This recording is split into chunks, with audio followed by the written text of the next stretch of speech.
Bismillahirrahmanirrahim. Assalamualaikum warahmatullahi wabarakatuh. Jumpa lagi bersama saya di kuliah online. Kali ini kita akan belajar materi mata kuliah pengantar ilmu ekonomi. Nah, kali ini kita akan memasuki bab yang pertama, yaitu tentang masalah ekonomi dan kaitannya dengan kelangkaan kebutuhan manusia.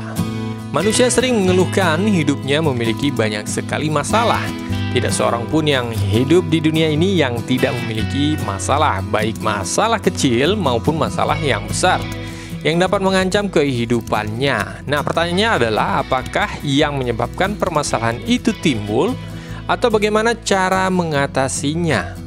Nah, untuk dapat menjawab pertanyaan-pertanyaan tersebut, kita harus mengetahui apa yang disebut dengan masalah. Para ahli mengartikan bahwa masalah adalah kesenjangan antara harapan dan kenyataan. Jadi, semakin banyak kita memiliki harapan, maka semakin banyak pula harapan yang mungkin tidak terkabul. Hal tersebut yang biasanya akan menimbulkan masalah.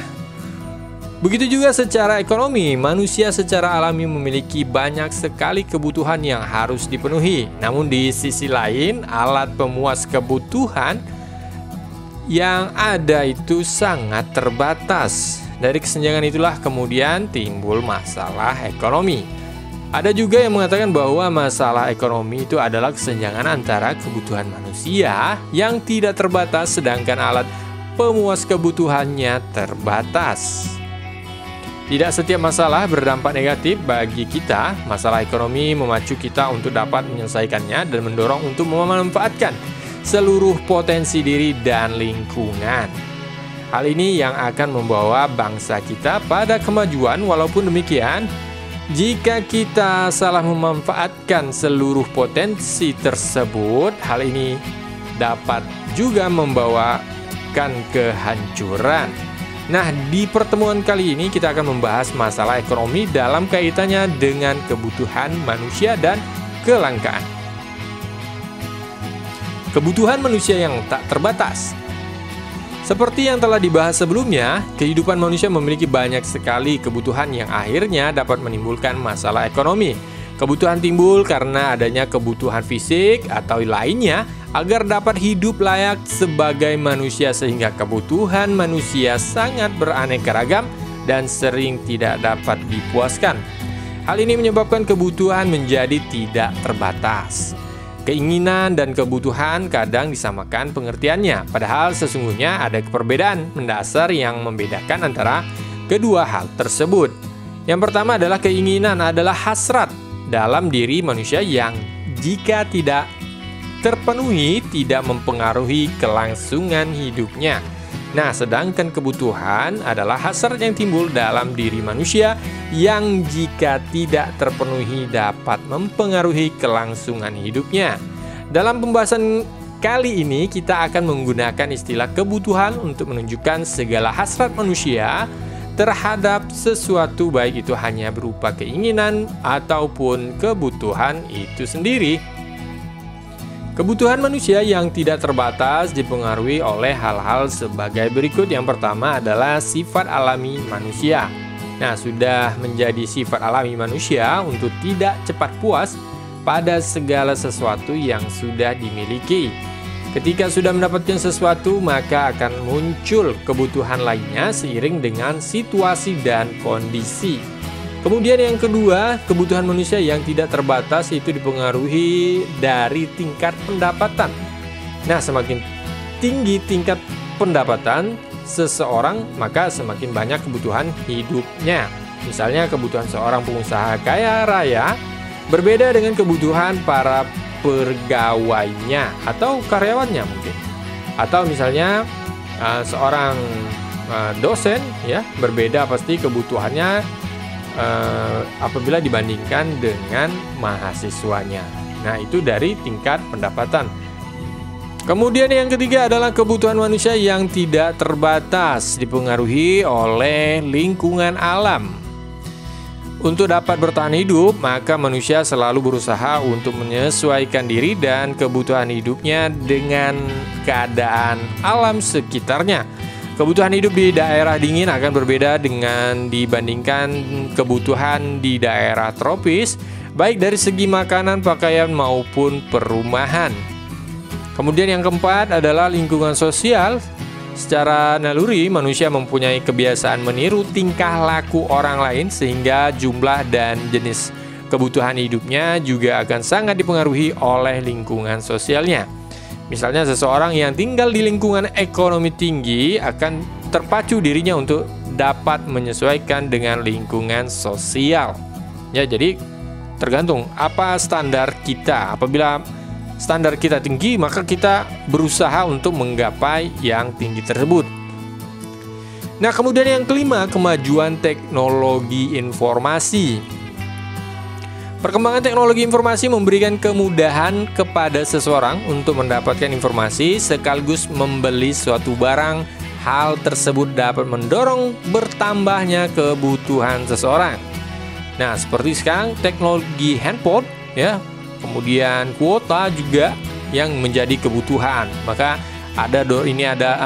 nomor 5 ini adalah menjadi salah satu kebutuhan manusia yang tidak terbatas. Kemudian yang keenam adalah agama dan kepercayaan. Perbedaan agama dan kepercayaan yang dianut oleh seseorang mengakibatkan timbulnya berbagai macam kebutuhan yang berbeda sesuai dengan norma agama yang dianut. Kemudian yang ketujuh adalah akulturasi budaya. Nah, kebudayaan sangat berpengaruh terhadap kebutuhan hidup seseorang, baik kebudayaan sendiri maupun kebudayaan yang datangnya dari luar. Hal ini menyebabkan terbentuknya pola perilaku dan kebiasaan yang berbeda yang akan menimbulkan berbagai macam kebutuhan. Kemudian yang terakhir, yang ke-8 adalah perdagangan internasional. Adanya perdagangan internasional menimbulkan terjadinya aliran barang dari luar negeri yang dapat mendorong peningkatan kebutuhan hidup. Nah, ini nanti kawan-kawan akan belajar di mata kuliah perdagangan internasional. Kenapa harus ada perdagangan internasional? Ya, salah satunya adalah karena ketidakadaannya sumber daya di suatu negara, maka negara tersebut mau tidak mau ya untuk mendatangkan suatu barang atau suatu sumber daya itu dari luar ya. Baik, nanti ya, kawan-kawan akan belajar di materi perdagangan internasional.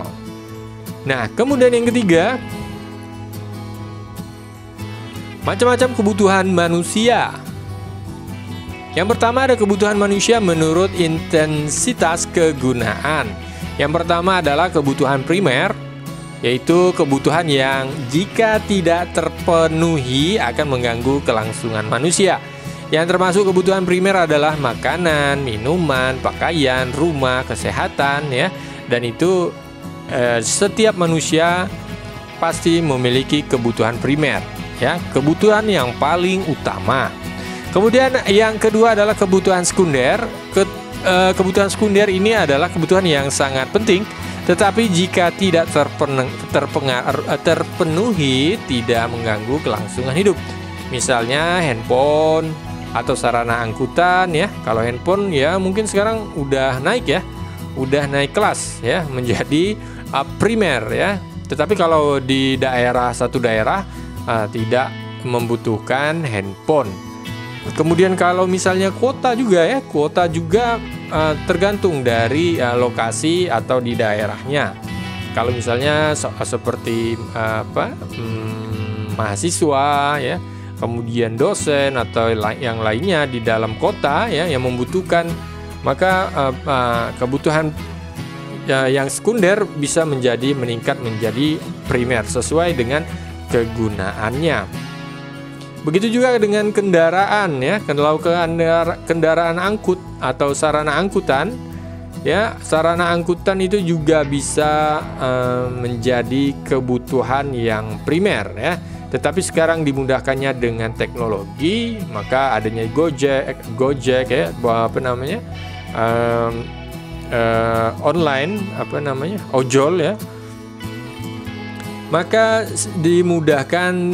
dengan dimudahkannya itu maka kembali lagi kebutuhan sekunder ya. Kemudian yang ketiga adalah kebutuhan tersier nih seharusnya ya. Nah, kebutuhan tersier ini adalah kebutuhan akan barang mewah. Kebutuhan ini lebih cenderung ditujukan untuk menunjukkan status sosial atau prestis seseorang di mata masyarakat. Misalnya kawan-kawan ke kapal pesiar gitu ya. Kemudian misalnya kawan-kawan punya lebih dana, maka menggunakan handphone yang bermerek gitu ya. Handphonenya lebih dari satu, padahal nggak ada gunanya, tapi karena pengen tanda kutip itu pamer gitu ya. Jadi status sosialnya tuh meningkat dengan apabila menggunakan suatu produk. Misalnya contoh, kalau kawan-kawan beli mobil, maka dengan merek-merek tertentu, maka itu menunjukkan kawan-kawan berstatus sosial yang lebih tinggi ya, padahal kegunaannya ya sama gitu ya. Nah, penafsiran terhadap kebutuhan menurut intensitasnya dapat berbeda pada setiap orang. Bagi orang berpenghasilan tinggi, mobil pribadi adalah kebutuhan sekunder, tetapi bagi yang berpenghasilan rendah, mobil tersebut menjadi kebutuhan tersier. Sudah kita bahas tadi. Nah, kemudian yang kedua adalah kebutuhan menurut waktu. Masih di macam-macam kebutuhan manusia. Yang kedua adalah kebutuhan waktu. Yang kebutuhan waktu ini adalah ya terbagi dua. Yang pertama adalah kebutuhan sekarang, dan yang kedua adalah kebutuhan masa depan. Nah, kebutuhan sekarang ini adalah kebutuhan yang harus dipenuhi sekarang dan tidak dapat ditunda. Nah, contohnya misalnya obat bagi orang yang sakit. Nah, kemudian yang kedua yaitu kebutuhan masa depan. Kebutuhan yang apabila pemenuhannya dapat dilakukan di kemudian hari dan dapat ditunda karena sifatnya tidak mendesak. Misalnya adalah tabungan dan jas hujan pada musim panas. Nah, itu adalah kebutuhan menurut waktunya. Nah, kemudian yang ketiga adalah kebutuhan menurut sifatnya. Kebutuhan jasmani adalah kebutuhan yang berhubungan dengan jasmani atau fisik, misalnya makanan, olahraga, dan istirahat. Kemudian ada juga kebutuhan rohaniah ya. Ini menurut sifatnya ya. Jadi yang pertama adalah kebutuhan jasmaniah. Kemudian yang kedua adalah kebutuhan rohaniah, merupakan kebutuhan yang bersifat rohani berhubungan dengan jiwa manusia, misalnya beribadah, bersosialisasi, hiburan gitu ya, rekreasi dan lain sebagainya. Nah, yang keempat, macam-macam kebutuhan manusia ya, yaitu kebutuhan menurut subjeknya. Yaitu kebutuhan individual adalah kebutuhan seseorang atau individu. Misalnya seseorang membutuhkan alat bantu, dengar, atau kacamata. Jadi kebutuhannya cuman sendiri ya, kebutuhan individu.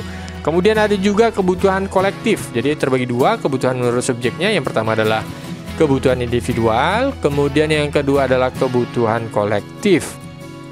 Nah, kebutuhan kolektif ini adalah kebutuhan bersama dalam suatu masyarakat dan dimanfaatkan untuk kepentingan bersama. Misalnya adalah jalan raya, rumah sakit, dan sekolah. Alat pemuas kebutuhan. Nah, setelah kita mengetahui berbagai macam kebutuhan, kita perlu mengetahui berbagai alat pemuas kebutuhan. Nah, alat pemuas kebutuhan manusia itu lazimnya itu disebut dengan produk, baik itu berupa barang maupun berupa jasa.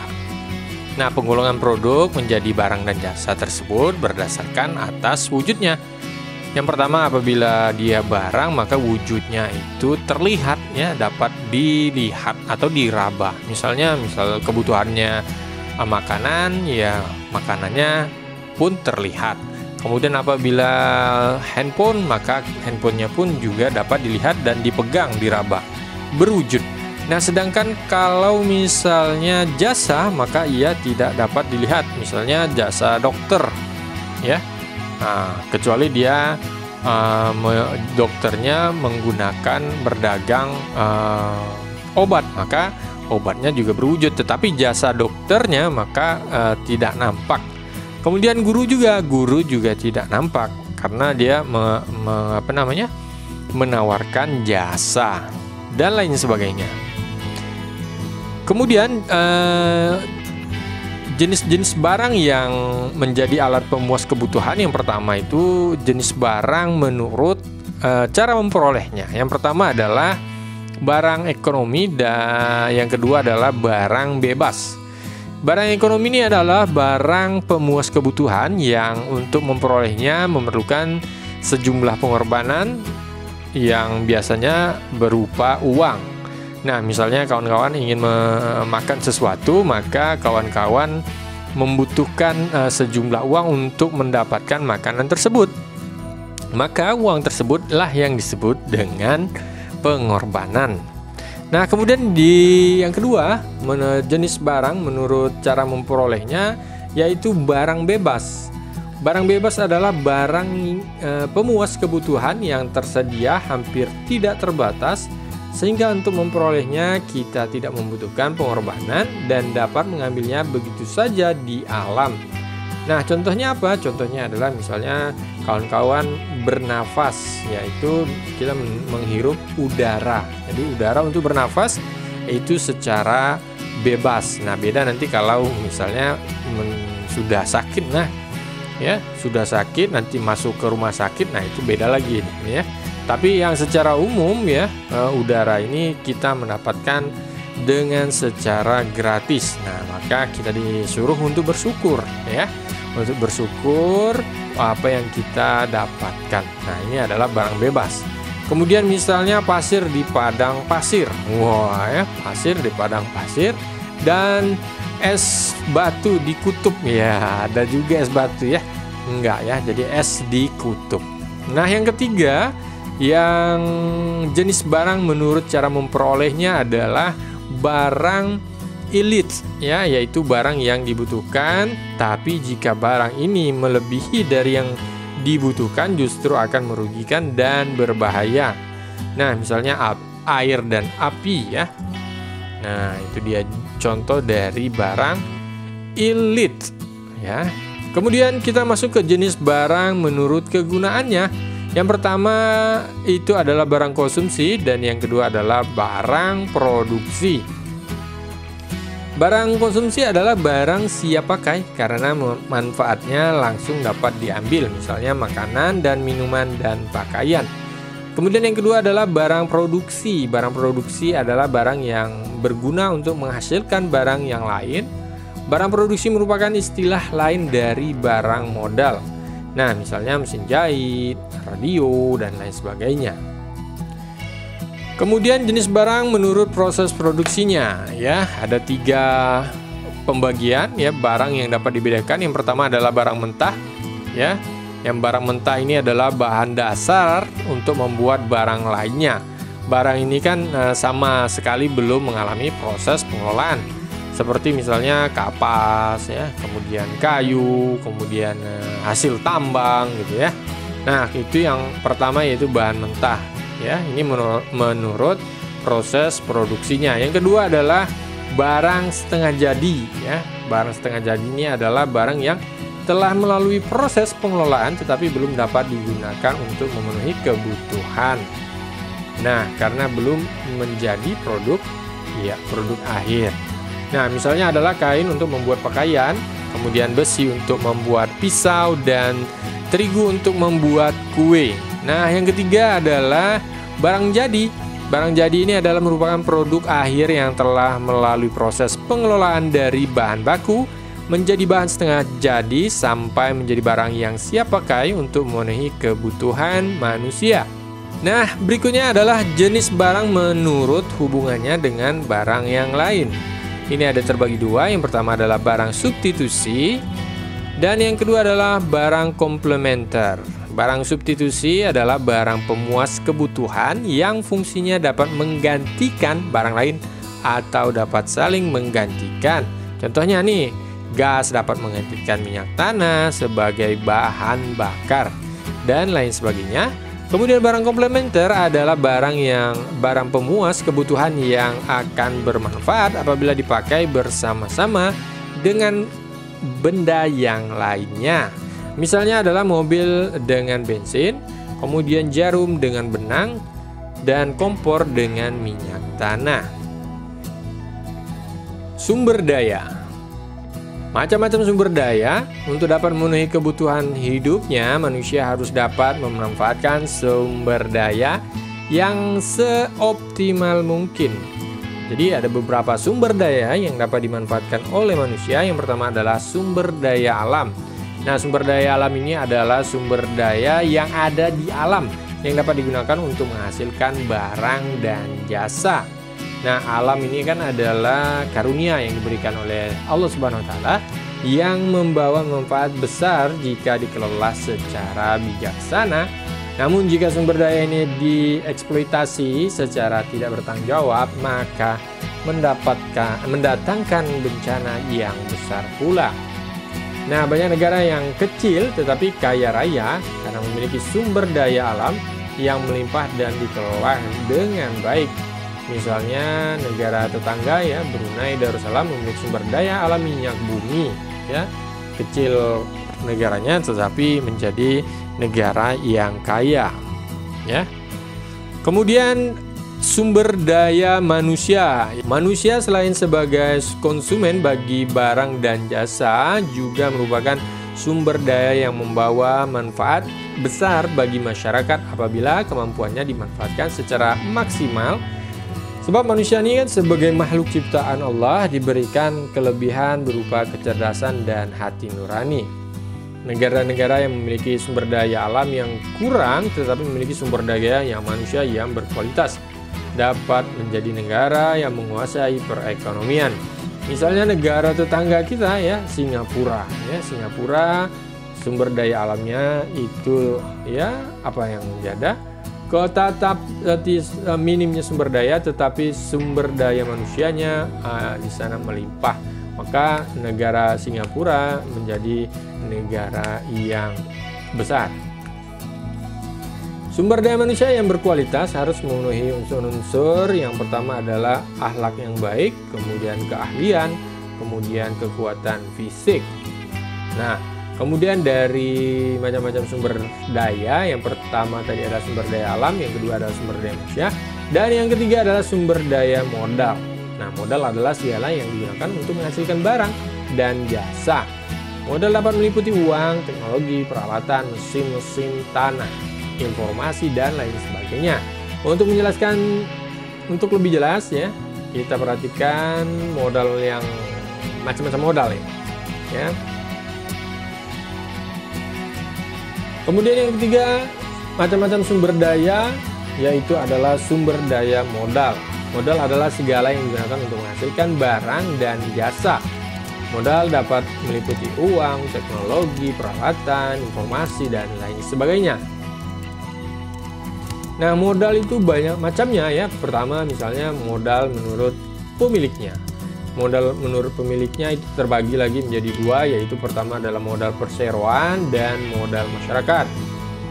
Kemudian kalau misalnya pemiliknya itu perseroan atau perseorangan, itu misalnya gedung, kendaraan, dan lain sebagainya. Kalau masyarakat itu misalnya jalan, jembatan, jadi itu rame gitu ya, karena memiliki masyarakat. Kemudian yang kedua adalah modal menurut wujudnya. Itu juga terbagi dua, yang pertama adalah konkret dan abstrak. Kalau konkret itu gedung, mesin, nah gitu ya, yang berwujud. Sedangkan abstrak yang tidak nampak itu contohnya adalah nama baik, keahlian, ya, kemudian hak cipta gitu ya. Nah, kemudian yang ketiga, modal menurut bentuknya. Modal menurut bentuknya itu ada uang dan ada barang, ya. Kemudian yang keempat, modal menurut sifatnya, yang mana ini terbagi dua juga, yaitu modal tetap dan modal lancar. Kalau modal tetap itu kan dapat digunakan lebih dari satu kali masa produksi. Nah, misalnya mesin, kendaraan, dan gedung lain dan sebagainya. Kemudian modal lancar ya, modal yang habis dalam satu kali proses produksi, misalnya bahan baku, kertas, dan bahan bakar mesin. Nah, yang kelima itu adalah modal menurut sumbernya. Yang pertama adalah modal sendiri, dan yang kedua adalah modal pinjaman, baik pinjaman online, ya, pinjaman bank atau pinjaman pihak lainnya. Nah, kalau modal sendiri ya bisa berupa perusahaan atau saham misalnya, atau tabungan. Masalah pokok ekonomi. Sumber daya yang terbatas menimbulkan Masalah pokok ekonomi. Sumber daya yang terbatas menimbulkan paling sedikit 3 masalah pokok dalam perekonomian yang harus dipecahkan oleh masyarakat sebagai subjek ekonomi. 3 masalah pokok tersebut adalah sebagai berikut. Yang pertama adalah what, ya, how, dan for whom. Yang pertama adalah what. What itu adalah barang dan jasa apa yang akan diproduksi. Masalah pokok ekonomi yang membutuhkan pemecahan diantaranya adalah barang apa sih yang akan diproduksi, barang primer, sekunder, tersier, atau ketiganya, mana yang paling dibutuhkan, berapa banyak dari masing-masing barang tersebut diproduksi. Dengan sumber daya yang tersedia, produsen harus mampu memutuskan penggunaan barang tersebut untuk sumber daya. Misalnya terdapat sebidang tanah digunakan untuk apa tanah tersebut. Apakah untuk bercocok tanam, membangun rumah atau pabrik, atau keputusan yang tepat dapat mengatasi beberapa masalah ekonomi dan menekankan sedikit kemungkinan timbulnya masalah baru. Nah, yang kemudian yang kedua itu bagaimana? How, ya. Bagaimana cara memproduksi? Pertanyaan ini menyangkut teknik produksi yang diterapkan dan kemampuan mengombinasikan faktor-faktor produksi atau sumber daya alam yang ada di dalam proses produksi. Dengan keterbatasan sumber daya ekonomi yang tersedia, para produsen harus mampu mengkombinasikannya, bahkan sampai kepada penentu pihak-pihak yang akan dilibatkan dalam proses produksi. Kemudian yang 3 yaitu adalah untuk siapa barang atau jasa yang dihasilkan. Pertanyaan ini menyangkut masalah untuk siapa atau lapisan masyarakat yang mana yang menikmati barang dan jasa yang diberikan. Apakah setiap warga negara mendapat bagian yang sama atau berbeda? Apakah pendapatan nasional telah didistribusikan secara adil? Apakah proyek tertentu perlu dilaksanakan agar setiap penduduk dapat mengkonsumsinya? Semua pertanyaan tersebut menyangkut untuk siapa barang dan produksinya. Jadi ketiga masalah di atas yaitu what, how, dan for whom bersifat fundamental dan saling berhubungan satu dengan yang lainnya, serta selalu dihadapi oleh setiap negara, baik negara sedang berkembang maupun negara yang sudah maju. Namun tidak semua perekonomian dapat memecahkan ketiga masalah tersebut dengan cara bersamaan. Kemudian kemungkinan produksi setiap negara untuk memecahkan masalah-masalah pokok yang dihadapi oleh setiap negara tergantung dari sistem perekonomian yang dianut oleh masing-masing negara. Hal ini akan dijelaskan lebih lanjut pada bab yang berikutnya, yaitu sistem ekonomi yang dianut oleh Indonesia untuk menjawab ketiga masalah pokok ini. Biaya peluang.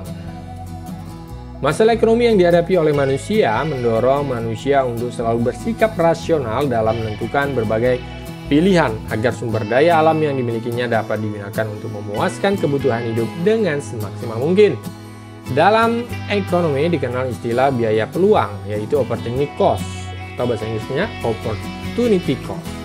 Biaya peluang adalah biaya yang timbul akibat memilih sebuah peluang terbaik dari beberapa alternatif yang tersedia. Ketika seseorang dihadapkan pada beberapa alternatif pilihan dan harus memilih salah satu di antaranya, maka alternatif yang tidak dipilihnya itulah yang menjadi biaya peluang. Misalnya contoh, ada 3 makanan. Yang pertama adalah misalnya ayam geprek, kemudian ada kebab, kemudian yang ketiga adalah apam pinang misalnya, atau terang bulan, ya, apam pinang terang bulan gitu ya. Nah, menurut pendapat kawan-kawan ini, di antara ketiga makanan tersebut mana yang kawan-kawan pilih? Yang pertama, kedua, atau yang ketiga. Nah, karena kawan-kawan hanya dapat memilih salah satu di antaranya, maka pilihan kedua dan ketiga itulah yang dimaksudkan dengan biaya peluang.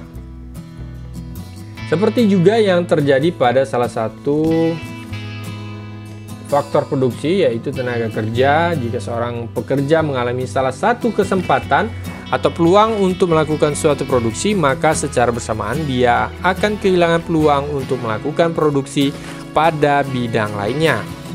Kehilangan kesempatan itulah yang disebut dengan opportunity cost atau biaya peluang. Setiap orang harus selalu berusaha untuk mendapatkan manfaat tertinggi dari setiap alternatif pilihan dan mengambil biaya peluang yang terendah. Contoh lain dari opportunity cost pada kesempatan kerja adalah Faris ditawari untuk bekerja di suatu perusahaan dengan gaji 1 juta per bulan. Di sisi lain, Faris memiliki kemampuan secara keahlian dan modal untuk melakukan produksi suatu barang dengan peluang mendapatkan laba 5 juta per bulan. Tetapi setelah melalui proses produksi dan promosi selama 4 bulan. Dari ilustrasi di atas, jika Faris lebih memilih mengambil peluang untuk melakukan produksi sendiri, maka dia telah kehilangan peluang untuk bekerja pada orang lain dengan gaji 1 juta selama 4 bulan.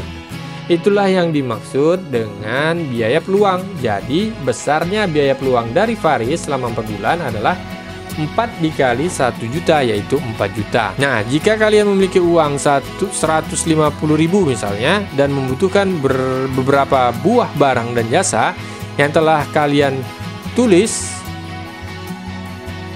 dalam sebuah daftar kebutuhan, barang mana yang akan kalian pilih? Tetapi ingat, uang yang kalian gunakan itu hanya 150.000. Yang pertama adalah misalnya barangnya yaitu buku 20.000, transportasi 60.000, kemudian sepatu 70.000, kemudian seragam 80.000, kemudian rekreasi 60.000, tas 50.000, dan makanan ada 10.000. Nah, ini ada 7 pilihan ya. Pertama adalah buku 20.000, transportasi 60.000, sepatu 70.000, seragam 80.000, rekreasi 60.000, tas 50.000, makanan 10.000. Nah, sekarang pertanyaannya adalah manakah kebutuhan yang kalian pilih dan berapakah biaya peluangnya? Nah, ya, uangnya adalah 150 ya. Uangnya adalah 150. Kemudian barangnya adalah ada A7. Kemudian kawan-kawan diperintahkan untuk kebutuhan yang kawan-kawan pilih. Kemudian berapakah biaya peluangnya? Nih ya. Saya ulangi, yaitu jika kalian memiliki uang 150 dan membutuhkan beberapa buah barang dan jasa yang telah kalian tulis dalam sebuah daftar kebutuhan, barang mana yang akan kalian pilih? Tetapi ingat, uang yang dapat kalian gunakan hanya 150. Ada 7 barang. Yang pertama adalah buku, transportasi, sepatu, seragam, rekreasi, tas, dan makanan. Buku adalah 20.000, kemudian transportasi 60.000, kemudian sepatu 70.000, dan yang keempat itu adalah seragam 80.000, kemudian rekreasi 60.000, kemudian tas 50.000, dan makanan 10.000. Nah, sekarang pertanyaannya adalah manakah kebutuhan yang kalian pilih? Nah, jadi kawan-kawan pilih kebutuhannya sebesar 150.000, kemudian dan berapakah biaya peluangnya? Nah, tinggal kawan-kawan kurangi ya. Jadi 150.000, pilih yang mana, kemudian sisanya berapa. Nah, maka itu adalah jawabannya. Sampailah kita di ujung pertemuan ya. Terima kasih, semoga bermanfaat video kali ini, yaitu tentang pembelajaran di bab pertama di pengantar ekonomi. Semoga bermanfaat. Assalamualaikum warahmatullahi wabarakatuh.